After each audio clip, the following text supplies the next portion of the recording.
Welcome to AstroTwins Radio, your cosmic GPS for life, love, and everything written in the stars.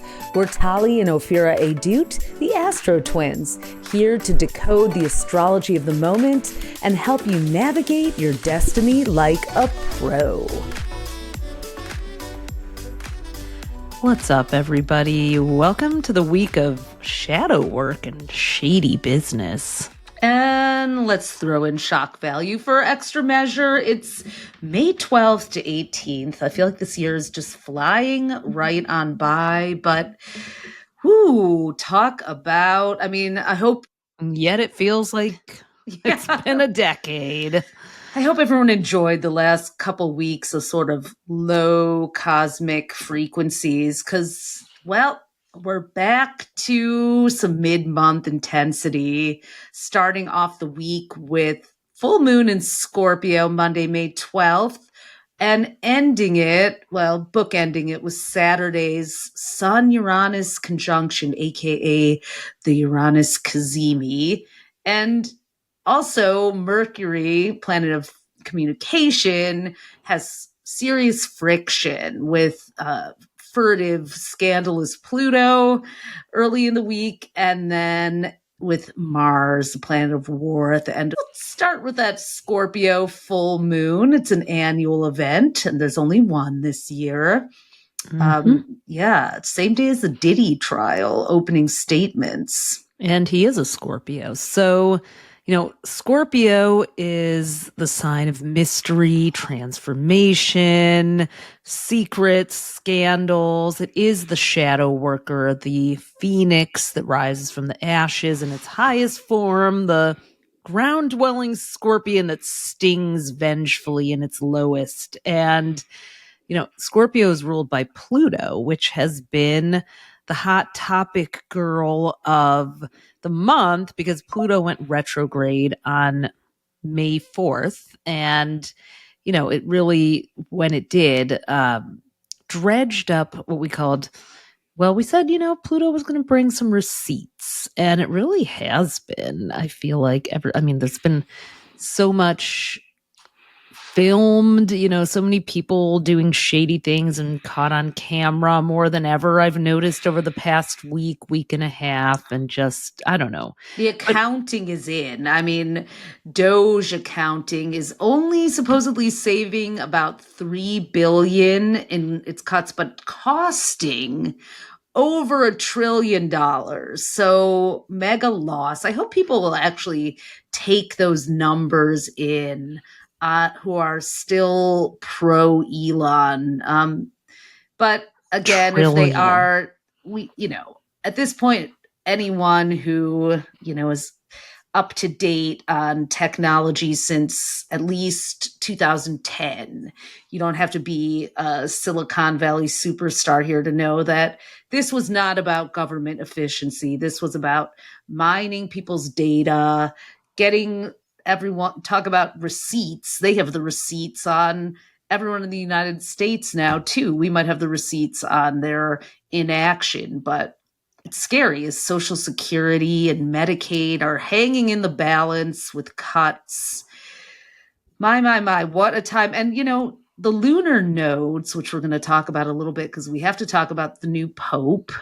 And there's some interesting nodal action there. But the lunar nodes really set the karmic lessons for these 18-month periods. The lunar nodes are definitely associated with moons. Hello, lunar. But they are associated with the eclipses. They're these 2 points in the sky where the eclipses are happening.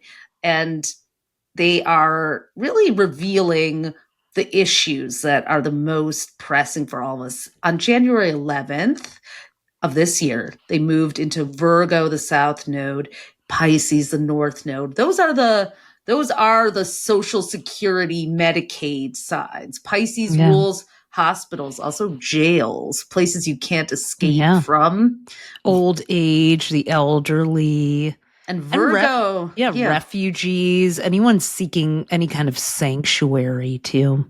Oh, good point. And then Virgo rules like insurance, public health, wellness, also the natural wellness Maha movement. And, here we are with Casey Means, who I looked up as a Libra, now a doctor who never finished her residency. And has an expired or non-renewed medical license too. Wow, I didn't know that. This is who is now being put forth to be the Surgeon General. And look, I'm all into the woo, and she is a psilocybin journeyer, and I mean, this is really interesting because the Virgo kind of science-backed wellness and health, and the Pisces mystical, the polarity between those two signs or opposite signs through the North and South nodes is really becoming starkly evident. And it's so interesting that someone who would be pulled forth as a candidate for public health would be someone who there was a post from her newsletter about all the things she's done, from full moon ceremonies to ancestors to mushrooms, and like basically everything you would think that you would never expect to see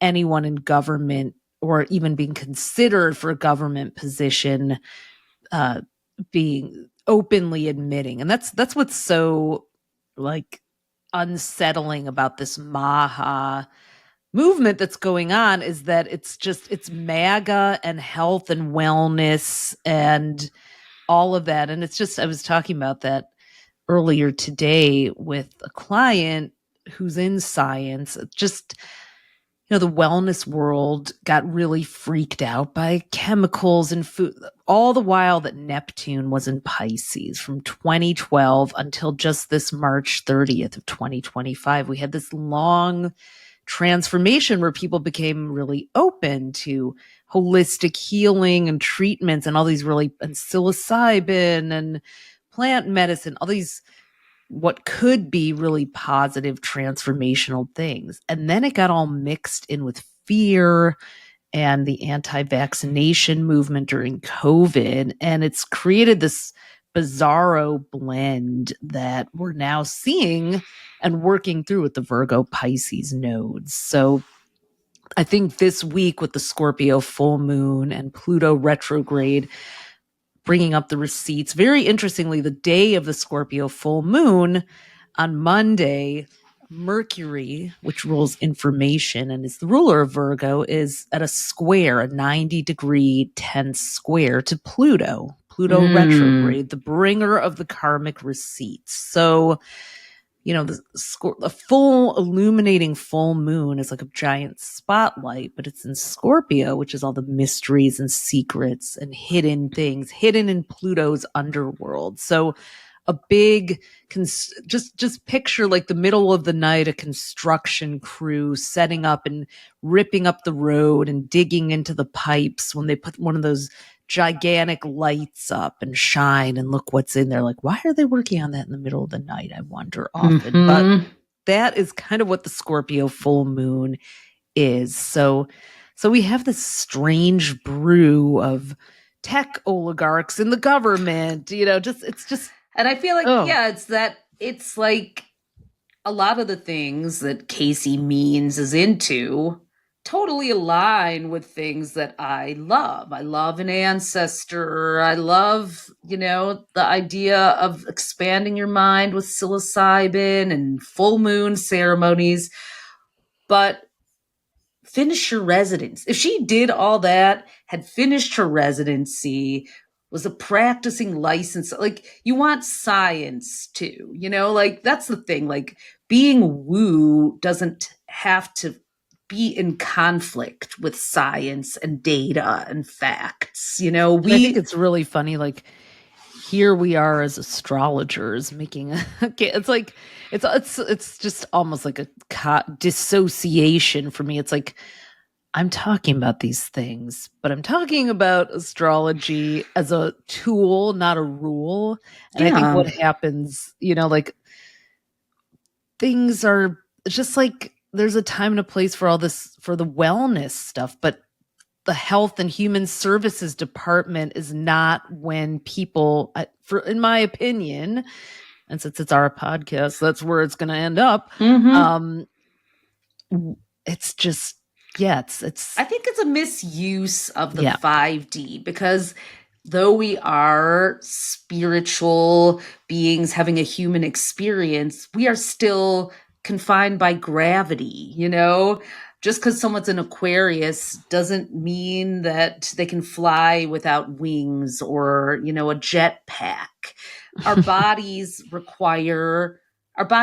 in a very specific way, and mind body medicine is great, but there are also very clear ways that our bodies will respond to viruses, respond to disease. And, you know, some may argue with me, and there are cases of people who have, you know, cured themselves of diseases by their you know, their minds, their thoughts, their ability to connect. And so I don't refute that, but most people don't have that level of consciousness developed. And Casey means probably went to Burning Man or an ayahuasca ceremony, and that's a very privileged thing to do. So my argument is also that most people don't have lives that allow them to do that, and or have the ability to afford the organic food. And, you know, can we make organic food? Can we, you know, it's interesting that we have, you know, this fight. She wrote a book with her brother, which is all after their mother died of cancer. So there's trauma there about how, you know, the way we eat, the way we process our food, the way we rely on medicine can amplify disease. And there's, you know, again, there's some truth to that for sure. But then how is she, you know, it's like, are you in an LA bubble there? Are you in the Beverly Hills bubble? Spent too much time at Erewhon, honey. Exactly. Because, what are they putting in your smoothies? Those $25 smoothies, Casey. Yeah, I mean, listen, I wouldn't, as an astrologer, ever expect to be in a post in charge of public health without a medical degree. Like, great if you have an active one. And that's, I mean, many of our clients are in the sciences and academic roles and government and very 3D posts. And they love this stuff. And we love that about you guys. It's just, there's something about this that's, you know, really exposing one of the themes of the week, the weird mix that we're trying to work out. Like, will science be considered along with spirit? I think we need both. It's not an either or. And it seems a lot of times that science in the Maha movement is thrown out or ignored. And that's where I have a problem. I've noticed, because I mean, this is probably relatable to a lot of people who are listening, because if you're into astrology, no doubt you have a community of friends who are super into wellness retreats and that kind of thing, and who were probably really inspiring and, you know, maybe a little more yoga forward than you've ever been. Like, I've noticed a few people that I was pretty good friends with for a while who I'm kind of like, I gotta just like mildly mute or unfollow you on Facebook, because they're very much in this. It's actually coming from fear. And that's something that I think the Scorpio full moon is going to expose, and Pluto retrograde, like the pro Maha anti-science take. It's like a lot of those people deep down are fearful. They don't trust their bodies, but or the government or anyone. I mean, the true lack of trust of anything and everything, the disinformation that has been caused by too much information almost, and algorithms and all of that is really coming to, it's, I think it's, we're at peak of whatever that is right now. And, you know, later in the year, later in the week, the Sun-Uranus conjunction, which Tali mentioned, which we'll get to in a few minutes, could really bring a lot of that out too, because Uranus is technology. The sun shines its light. We have a lot of things being illuminated. Uranus is science as well. So here's something Tech. also, this Sun-Uranus conjunction, or we call it the Uranus cazimi, if you've heard the word I always cazimi make being fun of that bandied word. about. Yeah. It's this peak moment of combined effect. These happen once a year, and they've been happening in Taurus since the spring of 2019. Uranus moved into Taurus in May 2018, but it was too late. It was already far enough away. But and this is the last one in Taurus. Starting next year, the Uranus cazimis will be in Gemini, bring a very different energy, one that's more tech forward, one that's a little more transhumanistic, more sci-fi than ever. But Uranus and Taurus, Uranus is in fall in Taurus, and we talk about this a lot, the essential dignities on the podcast. Some planets have a place that they love being in the zodiac and one that they hate. And Uranus hates being in Taurus because Uranus wants to experiment wildly with no restrictions. And Taurus is like slow, steady, methodical, rule-based. It's like the kid that just wants to be running around naked, being put into like a 3-piece suit and forced to go to a really long religious service, basically. Well said. Basically that. So we, in some ways, and Uranus transforms things, disrupts no matter where. It's disrupt the economy. We've got cryptocurrency going crazy. We've got, it's fluctuated up and down, the value of Bitcoin since 2018. Labor, the way we work, remote access, the fact that we're all very Zoom based now in our work, cashless robotics. Businesses. Yeah.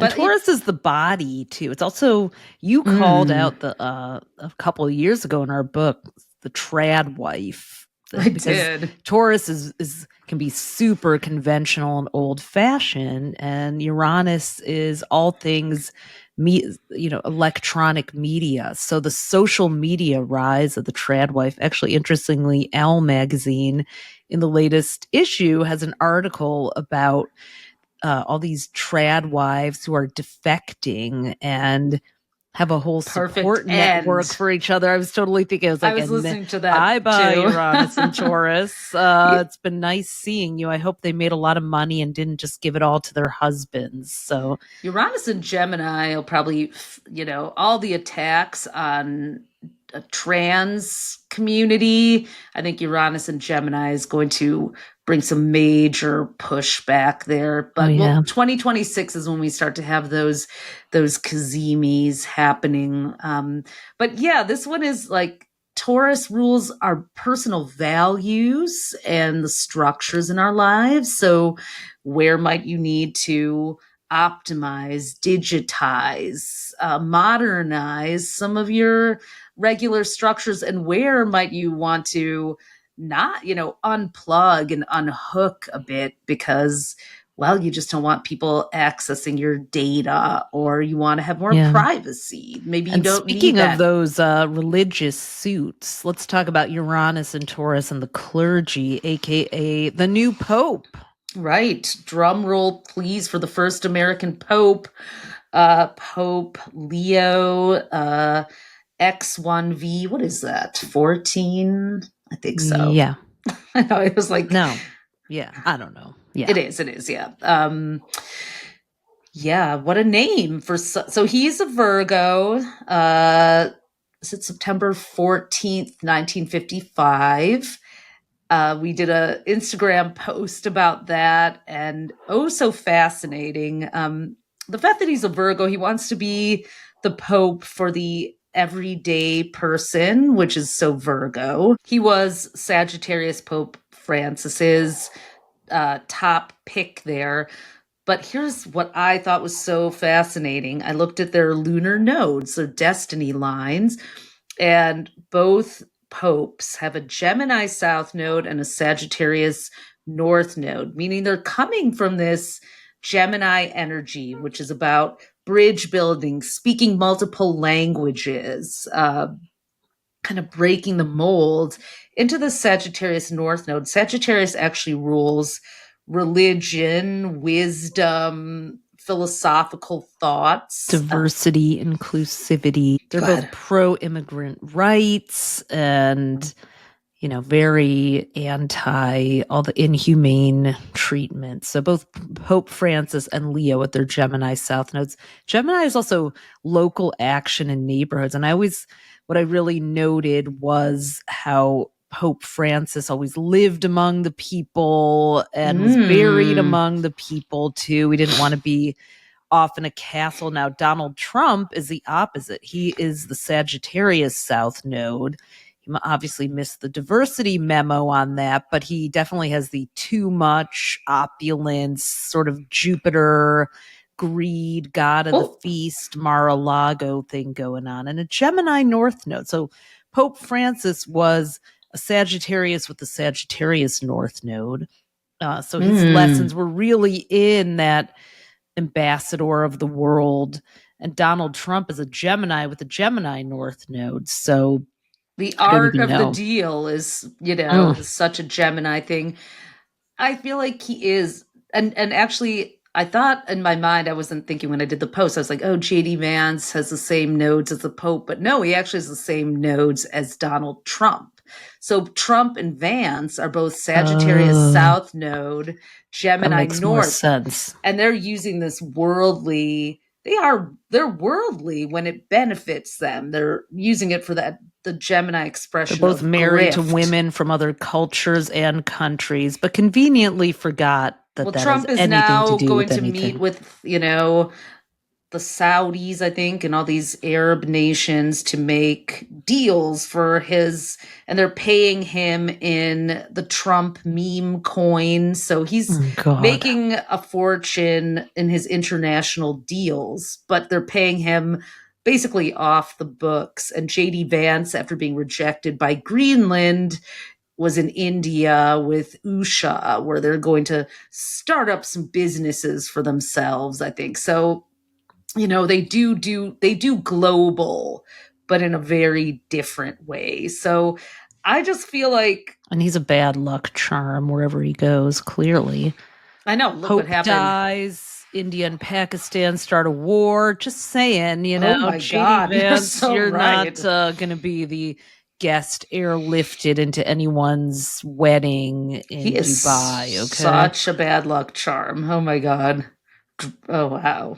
I hadn't thought about that one. And so, so here we are. So, I mean, every week there's some insanity going on, but the Scorpio full moon on Monday, the full moon exposes secrets, exposes scandals, but on a personal level, it'll expose the parts of ourselves that we might be rejecting, or we might be projecting onto other people as well. Where can we ourselves be a little bit Trumpy? Where can we all be a little bit Vancy? I don't know. But it's true. Mirror, mirror, Scorpio and Pluto are like looking at yourself or looking at where is there maybe a figure in your life or a pattern or a dynamic with someone in your life where like the things that anger you about what you read in the news, what is it telling you about where you have something unhealed or unresolved as well? So it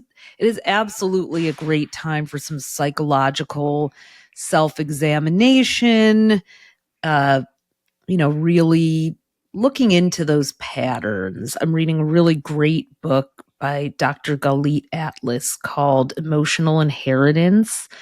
She's a therapist. Awesome. Yeah, she's so awesome. And her patients, she's a Virgo actually. So Virgos for the win. But she reveals, I've actually never read a book quite that deep into like the psychological motivations of someone's anger. Now I'm looking at Donald Trump and Elon Musk and all their father and JD Vance. They all had either absent or rejecting or critical fathers. And, she has some really good, interesting things that I have never heard anyone say about, like aggression and hypervigilance. When you're hypervigilant, like dozing up every agency, agency you can find, like that is a way of, it could be putting your aggression into something else or your fear. Anyway, I'm thinking about I'm not a therapist, Saturn, but it's really though. interesting how she says it. So. Well, Saturn moving into Aries at the end of this month on May 24th, and Saturn is the father in the associated with the patriarchy, and Aries rules anger. Neptune is also in Aries, which is psychological healing. And I don't know how I feel about, there's arguments that there's a masculinity crisis. I tend to think it's like, no, men just have to There's a patriarchy share. crisis, there actually. there is absolutely a patriarchy crisis. And a lot of men have never experienced, the competition from women because historically they've just not let us sign our own leases and bank accounts, or called us their secretaries and had us do all their work for them while they went into credit for it. But, I wonder if Saturn and Aries is going to bring, Saturn and Neptune and Aries will bring some father patriarchy insights around the patriarchy fueled anger, both for men and women, is what I hear. I am all in favor of men realizing that this isn't really working for anyone well. The thing is, it is working for them. They're winning the battle and losing the war because women are tapping out. I mean, I was even reading in that Elle article about the trad wives who are defecting, is that some of the husbands are actually realizing as they're kind of unwashing their brains that they also are not happy in that system either. It's a system. And this is where we're at with this week of, shady business and shadow work. Like what's hiding in the shadows is maybe another way. It's so hard to stay faithful, hopeful, whatever you want to say about that things can actually change, because we really are being fire hosed with setback after clock turn back after clock turn back, and it's very easy to get caught up in the moment. And so I do think that this full moon is a great time to bring your crystals out, do your rituals, set intentions, do some serious manifesting work. Because Scorpio, again, put your name in the hat as Surgeon General. No, I'm joking. Energetic transformation too. Like put a deposit of spiritual intention in. I mean, this has been an interesting year. I have, there's been like even Coachella didn't sell out. Beyonce's Cowboy Carter Tour, whichever, I thought there'd be lines wrapped around half the city. And I heard like they're even discounting tickets and moving people up to better seats. Like if Beyonce can't sell a stadium, despite I know there's been scandals and backlash and everything going on toward her, but still, if Beyonce can't sell a tour. South Node in Virgo is really hurting her. And that's Saturn true. opposite her sun, she's had a rough go of it. Yeah. Yeah.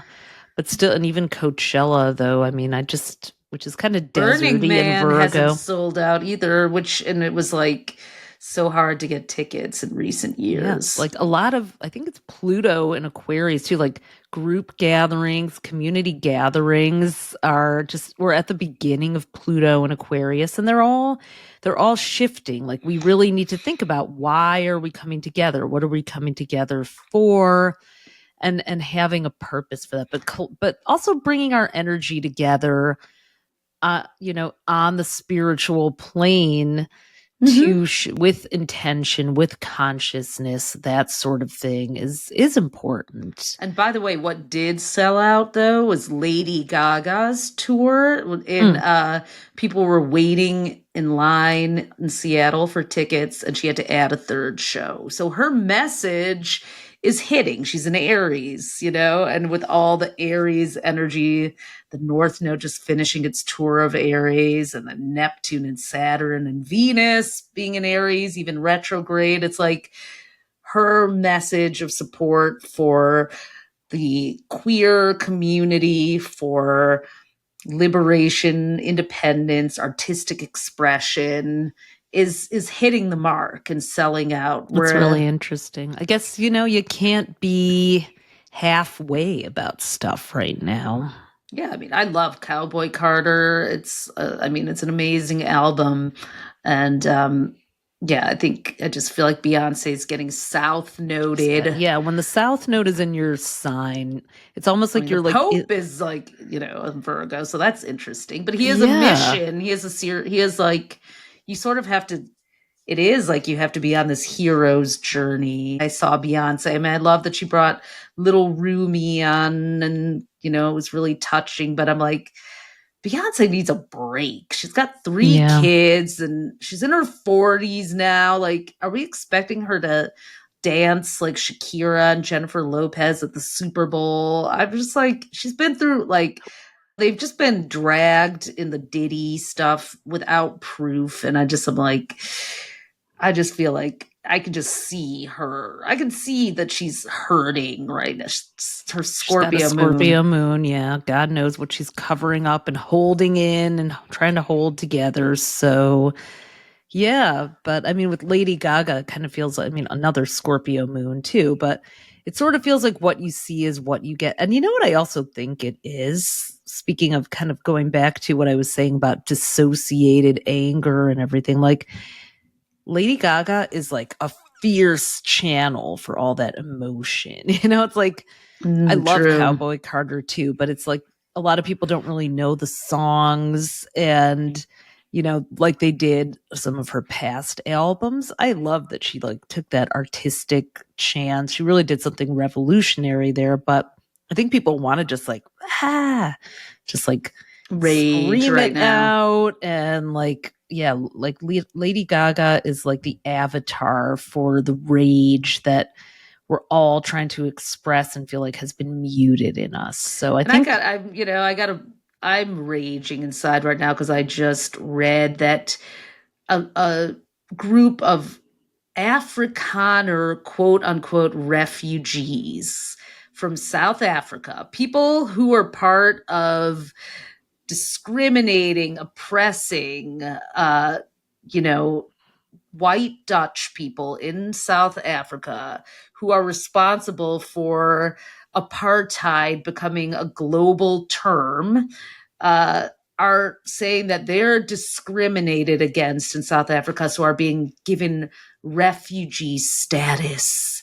Are coming on a plane, a flight from South Africa, thanks to Elon Musk. I'm like, how many ways can you say it's disgusting? Like, refuge for white supremacists. Sorry, please reroute to El Salvador, okay? Right. Because, the same thing with that Shiloh chick, that mom in Minnesota who called a 5-year-old kid the N-word on the playground and now has like $1 million or whatever from a GoFundMe, because it's just disgusting. It's truly disgusting. And like I said, I've been seeing so many people being filmed, like Trump's in charge now. I can say the N-word. I can do this. There was another trad wife who said it, and she lost her job. She lost her TikTok account, and the white supremacists that she was trying to win over are now examining her facial structure to see if she's Aryan enough. So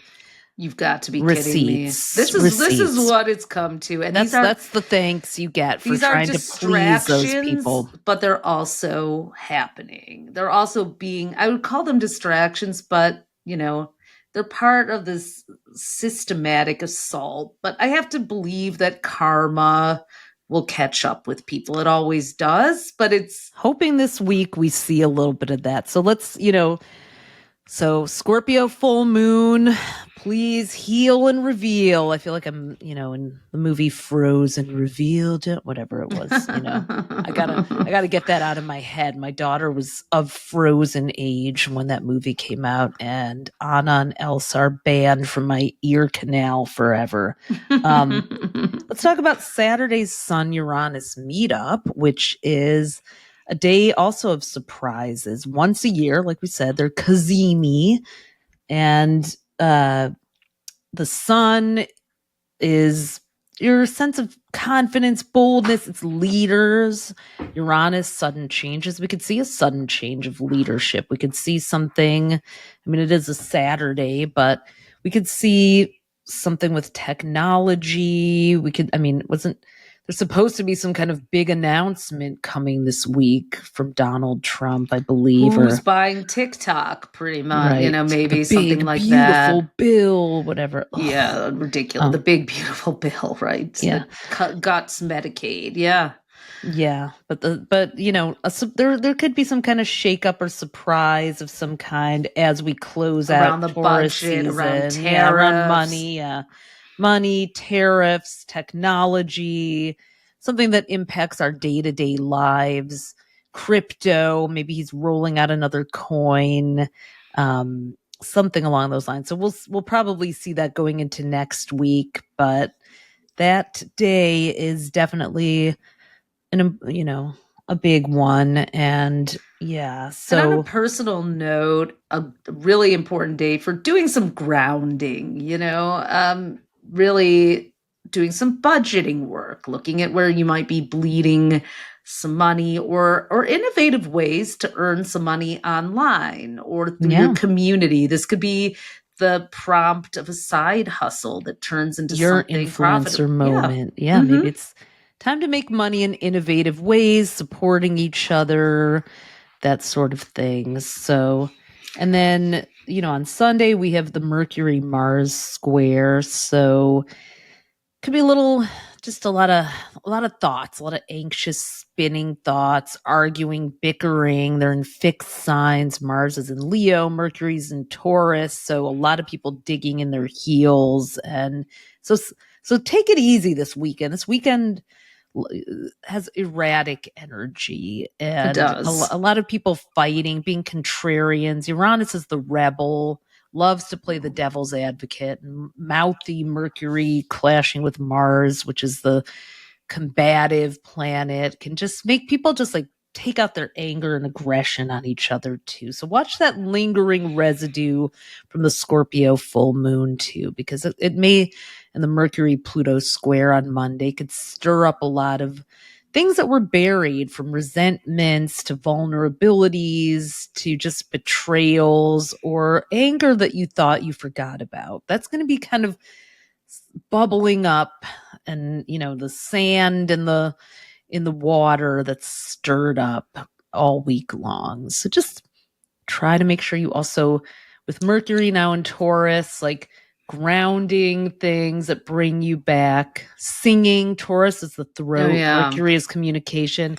Hit that karaoke booth. Primal screams, chanting, anything. But anything that gets chakra. you in your body is good. And by the way, that includes some of Casey Means, potential Surgeon General's favorite things.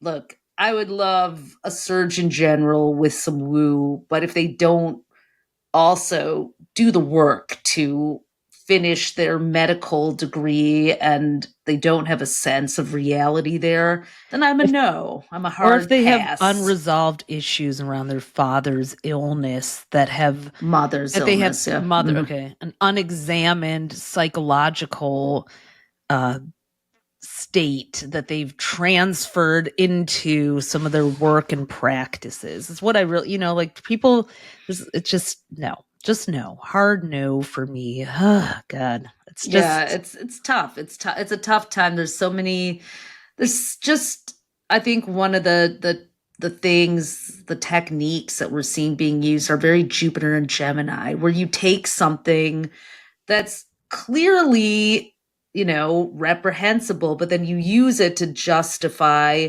something equally, if not more reprehensible. So like, it's called mass gaslighting. And right. it would Please be stop using that, anti-Semitism as your excuse to, attack universities and defund like you them really care or about Jewish murder rights. kids. I know. Yeah. It's like the Nazi friendly party is milking anti-Semitism as an opportunity to push an agenda that is really nefarious. But fighting anti-Semitism, of course, a good thing. Using it to forward an evil agenda, a very bad thing. And that's just one example. So, and a big one, but as a we're moving Jew, toward personally resent that, Yeah.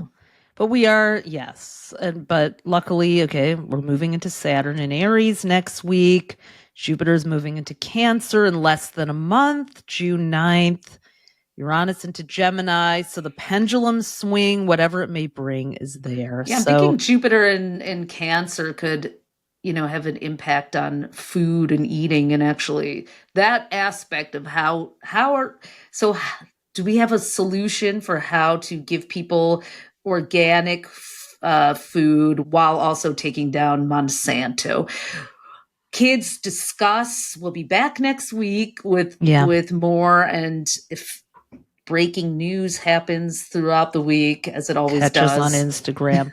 But a couple announcements just before we say goodbye. If you are interested in having a chart reading, we are still booking those. Yes. We have limited spots, but we'll drop the link in the show notes. You can get your astrological chart read.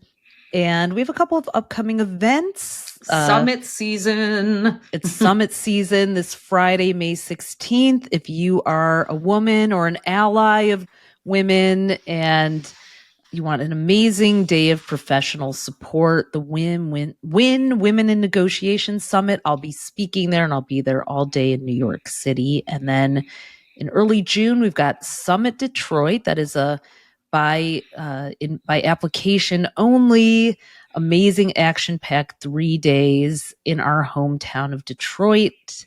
And it's an investment in a lot of amazing networking and learning really and experiences. Mm-hmm. So you can go to astrostyle.com/events to learn more about those. We'll drop it in the show notes. And astrostyle.com/readings to book a reading with us. Yes. So go forth, get your crystals in for the moon bath, and howl one for the 5D. We'll see you next week. See you next week. Bye. Thanks for tuning in to AstroTwins Radio. If today's episode gave you an aha moment, we'd be over the moon if you left us a 5-star review. It helps fellow astrology lovers find us. And make sure to hit subscribe and follow us on iTunes and Spotify so you never miss an episode. Want the full visual experience? You can also watch the video version on our YouTube at AstroTwins-TV. Be sure to follow us on Instagram at AstroTwins and head over to astrostyle.com to read your free daily, weekly, and monthly horoscope that we write for you with love. Until next time, move with intention and let the universe meet you there.